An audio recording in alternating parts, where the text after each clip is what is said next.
성령님, 좋은 아침입니다. 이 시간 성령님을 초청합니다. 오늘도 내 안에 오셔서 하나님을 기쁘시게 해드릴 것을 소원하게 해주세요. 오늘 말씀을 통해 구체적으로 무엇을 해야 할지를 깨닫게 해주세요. 깨달은 것을 삶 속에서 실천할 수 있도록 도와주세요. 아멘. 오늘 함께 나누실 하나님 말씀은 베드로 전서 5장 1절에서 9절까지 말씀입니다. 제5장 너희 중 장로들에게 권하노니 나는 함께 장로된 자요 그리스도의 고난의 증인이요 나타날 영광에 참여할 자니라.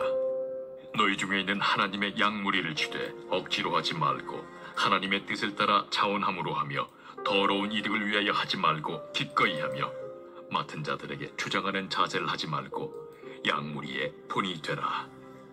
그리하면 목자장이 나타나실 때에 시들지 아니하는 영광의 관을 얻으리라. 젊은 자들아, 이와 같이 장로들에게 순종하고 다 서로 겸손으로 허리를 동이라. 하나님은 교만한 자를 대적하시되 겸손한 자들에게는 은혜를 주시느니라. 그러므로 하나님의 능하신 손 아래에서 겸손하라. 때가 되면 너희를 높이시리라. 너희 염려를 다 주께 맡기라. 이는 그가 너희를 돌보심이라. 근신하라, 깨어라. 너희 대적마귀가 우는 사자같이 두루다니며 삼킬 자를 찾나니 너희는 믿음을 굳건하게 하여 그를 대적하라. 이는 세상에 있는 너희 형제들도 동일한 고난을 당하는 줄을 알미라. 베드로 전서는 외부에서 오는 여러 가지 시련에 직면했던 성도들을 격려하기 위한 목적으로 기록된 격려의 서신입니다. 오늘 본문에서는 교회 지도자인 장로들의 목양 자세 및 성도 상호 간의 겸손의 자세에 대한 교훈을 제시합니다. 이는 문맥상 큰 고난에 직면할 때 교회가 공동체적 차원에서 어떤 자세를 지녀야 하는지를 교훈한다라고 할 수 있습니다. 1절입니다. 너희 중 장로들에게 권하노니 나는 함께 장로된 자요 그리스도의 고난의 증인이요 나타날 영광에 참여할 자니라. 본절에서 소개하고 있는 장로들은 감독과 더불어 초대교회 전반적인 일들을 관리하는 영적인 지도자들을 가리킵니다. 베드로가 교회의 기둥과 같은 존재인 이들을 특별하게 지목하여 권면하는 것은 그들이 바로 서야 교회가 굳건히 설 수 있기 때문입니다. 베드로는 장로들을 대상으로 권면을 하면서 자신에게 그런 권면할 수 있는 자격이 있다라고 하는 사실을 먼저 언급하고 있는데 그가 제시한 자격은 함께 장로된 자요 그리스도의 고난의 증인이요 나타날 영광에 참여할 자라고 하는 것입니다. 이 세 가지가 바로 권면할 수 있는 자격이다라고 이야기를 하고 있는데 이처럼 그는 자신의 권면의 자격을 삼중으로 강조하고 있습니다. 그는 자신이 사도라고 하는 권위에 기대어 명령을 내릴 수 있었음에도 불구하고 그렇게 하지 않고 같은 위치에 있는 동력자로서 권면하고 있음을 함께 장로된 자라고 하는 그런 표현을 빌어서 하고 있습니다. 또 둘째로 베드로는 자신을 그리스도의 고난의 증인이다라고 말하고 있는데 그가 그리스도와 함께 고난을 받았고 그 당시 핍박과 환난으로 어려운 시간을 보내고 있는 초대교회 성도들과 같은 처지에 있음을 말하려 한 것으로 볼 수 있습니다. 또 세 번째로 베드로는 나타날 영광에 참여할 자라고 말했습니다. 즉 자신이 받은 고난은 단지 고난을 당하는 그것으로만 끝나지 않고 장차 그리스도께서 나타나실 때 그의 영광에 참여할 것을 보장해 준다라고 하는 것입니다. 2절입니다. 너희 중에 있는 하나님의 양무리를 치되 억지로 하지 말고 하나님의 뜻을 따라 자원함으로 하며 더러운 이득을 위하여 하지 말고 기꺼이 하며. 베드로는 본절과 3절에서 장로들을 양무리를 치는 목자로 비유하면서 그들에게 목자로서 필요한 자세에 대해서 지침을 주고 있습니다. 성도를 먹이고 돌봐야 하는 목자라는 철저한 자각을 가져야만 자신에게 주어진 하나님의 사역을 잘 감당할 수 있다라고 하는 의미를 전달하고 있는 것입니다. 양을 칠 때 가져야 하는 자세를 두 가지로 제시합니다. 억지로 하지 말고 자원함으로 하라고 이야기하고 있습니다. 억지로 하지 말고 라고 번역된 헬라어는 어떤 일을 기쁜 마음으로가 아니라 의무감이나 어떤 외적 요인들에 의해서 마음이 눌린 상태에서 하는 것을 뜻하는 단어입니다. 이와 대조를 이루는 자원함으로라고 번역된 헬라어는 자유의지를 사용해서라고 풀이할 수 있는데 인간의 자발적인 열의가 반영되어 있다라고 볼 수 있습니다. 3절입니다. 맡은 자들에게 주장하는 자세를 하지 말고 양무리의 본이 되라. 맡은 자들이라고 번역된 헬라어는 분깃, 유산, 기업 등의 다양한 의미를 내포하고 있습니다. 문맥의 전체적 의미에서 생각해 보면 맡긴 자들은 그들의 소유처럼 기업처럼 다루고 돌봐야 하는 대상이지만 하나님께서 그 소유권까지 이전해 주신 것이 결코 아니다라고 하는 점입니다. 즉 그들이 분배받은 몫의 주인은 여전히 하나님이시기에 장로들은 하나님의 소유인 양떼들을 청지기적 자세로 잘 보호하고 양육해야 된다라고 하는 점을 명심하여 본절을 읽어야 합니다. 그렇기 때문에 양무리를 맡은 장로들은 양무리에 대해서 주장하는 자세를 가져서는 안 된다라고 말하는 것입니다. 주장하는 자세를 하다로 번역된 헬라어는 복종시키다, 주인이 된다 라는 의미가 있는데 이 의미를 적용해서 본절을 풀이해 보자면 장로들은 양무리에게 주인 행세를 해서는 안 된다라고 하는 의미를 전달하고 있는 것입니다. 주인 행세 대신에 본절에서 양무리가 따를 수 있는 본이 되라고 권면하고 있습니다. 즉 장로들 모두가 양무리에게 신앙의 모범이 되어야 된다라고 하는 것을 나타내고 있는 것입니다. 4절입니다. 그리하면 목자장이 나타나실 때 시들지 아니하는 영광의 간을 얻으리라. 그리하면이라고 하는 접속사로 시작을 합니다. 이것은 2, 3절에서 나타난 장로들의 목양 자세에 대한 권면들과 긴밀한 연관 관계가 있음을 알려주고 있습니다. 그것은 바로 장로들이 2, 3절을 통하여 그들에게 주어진 권면들을 준행할 때에 그들에게 영광스러운 보상이 주어지리라 라고 하는 것입니다. 그런데 베드로는 그 보상이 주어지는 시기를 목자장이 나타나실 때라고 언급하고 있습니다. 여기서 목자장으로 번역된 헬라어는 목자들 중에서 가장 높은 위치에 있는 우두머리 목자를 지칭하는 단어입니다. 그렇다면 이 목자장은 분명 예수님을 지칭하는 것이 됩니다. 그리스도께서 재림하실 때 그분은 자신들의 양들을 자신들의 뜻에 맞게 잘 돌보았던 목자들을 우두머리 목자의 위치에서 보상해 주신다는 의미로 해석할 수 있습니다. 그리고 그 보상은 본문의 표현에 의하면 영광의 관이다라고 말하고 있습니다. 마치 올림픽의 경기 우승자가 수만 명의 관중이 환호하는 가운데 황제로부터 영광스러운 월계관 면류관을 받았던 것처럼 그때 기쁨의 간격이란 그 면류관을 받아본 사람 외에는 아무도 상상할 수 없을 것입니다. 그런 것처럼 양무리를 잘 돌본 목자들에게 목자장 대신 예수께서 영광으로 관을 씌워주실 때 그들이 양무리를 돌보느라 흘렸던 땀과 눈물은 한순간에 사라지고 말 것입니다. 5절입니다.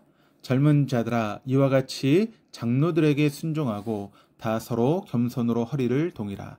하나님은 교만한 자를 대적하시되 겸손한 자들에게는 은혜를 주시느니라.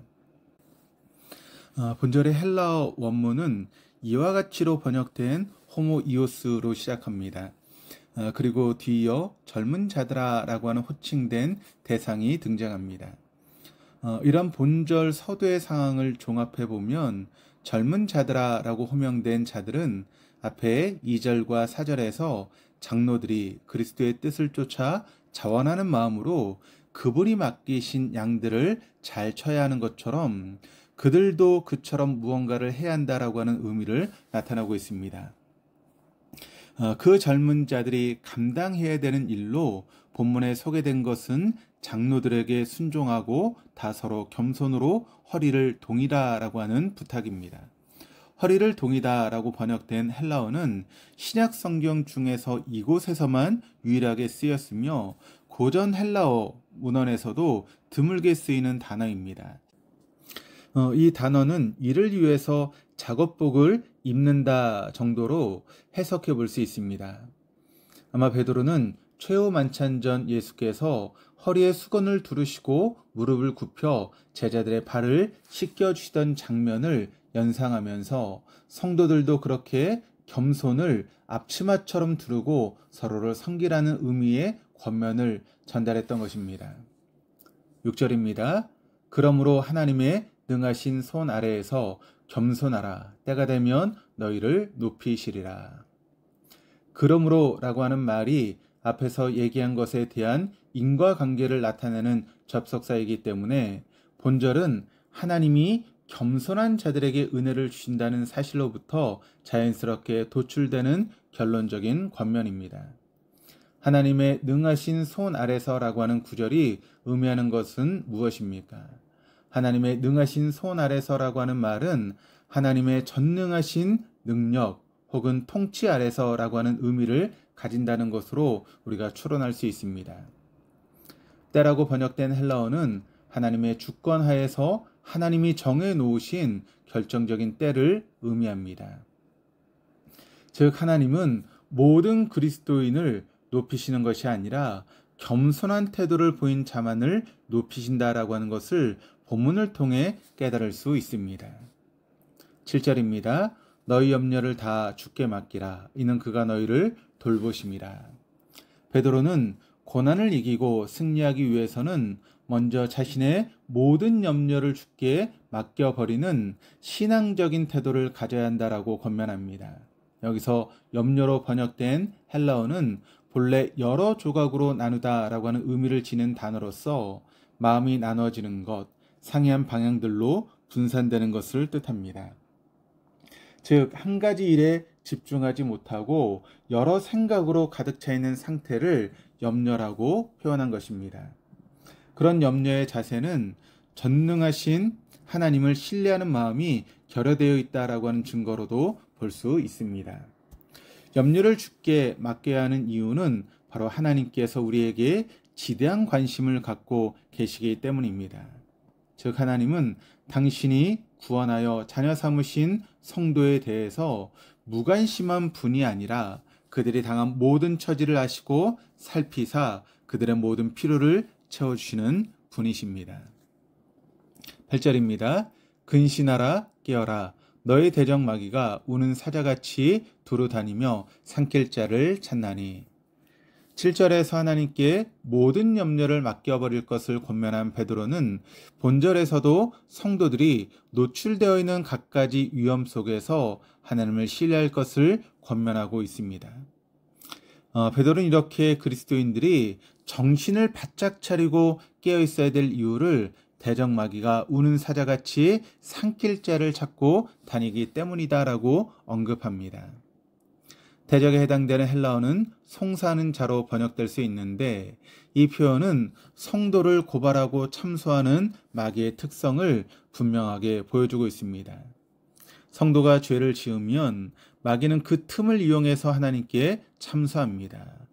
이러한 사실은 마귀에 해당되는 디아볼로스를 통해서도 알 수 있는데 디아볼로스의 의미는 비방자, 참소자, 중상, 모략자라고 하는 의미를 가지고 있습니다. 바로 이러한 마귀가 삼킬 자를 찾기 위해서 이리저리 돌아다니기 때문에 성도들은 한시라도 방심하지 말고 경성하여 자기 신앙을 지켜나가야 합니다. 9절입니다. 너희는 믿음을 굳게 하여 그를 대적하라. 이는 세상에 있는 너희 형제들도 동일한 고난을 당하는 줄을 알미라. 베드로는 본절에서 믿음을 굳게 하게 하여 그를 대적하라고 명령합니다. 여기서 굳건하게로 번역된 헬라어는 흔들리지 않은 반석 같은 단단함을 의미합니다. 베드로가 그의 수진자들에게 단지 하나님을 신뢰하라고 표현하지 않고 흔들리지 않은 반석 같은 단단함을 갖출 것을 요구하는 것으로 보아서 박해를 틈타 마귀가 행하는 위협이 성도의 신앙을 흔들리게 할 정도로 엄청난 힘을 가지고 있다라고 하는 것을 짐작할 수 있습니다. 또한 그의 권고는 죽음의 위협에서도 하나님께 대한 자신들의 신앙을 버리지 말고 죽기를 각오하고 적극적으로 싸우라고 하는 의미입니다. 이런 신앙적 어려움이 온 세상 곳곳에 있는, 또한 과거 여러 세대 동안 믿음을 지켜냈던 신앙의 형제들도 동일한 고난에 처해 있었다라고 하는 것을 설명하고 있습니다.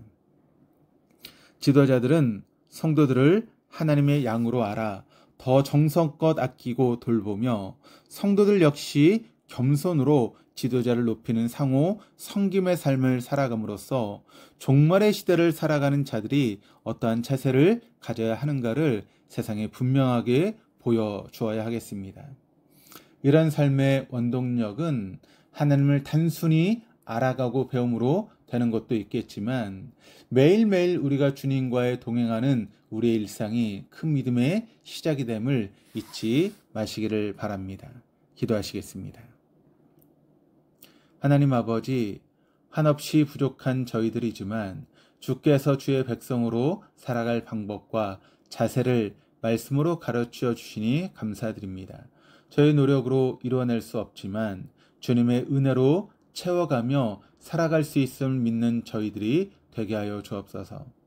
주께서 주시는 상급을 저희들 삶의 최우선으로 삼고 어려운 삶을 인내하며 이웃을 사랑하며 주님의 사랑을 전하는 주의 백성으로 살게 하옵소서.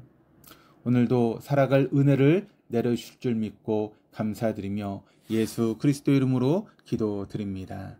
아멘.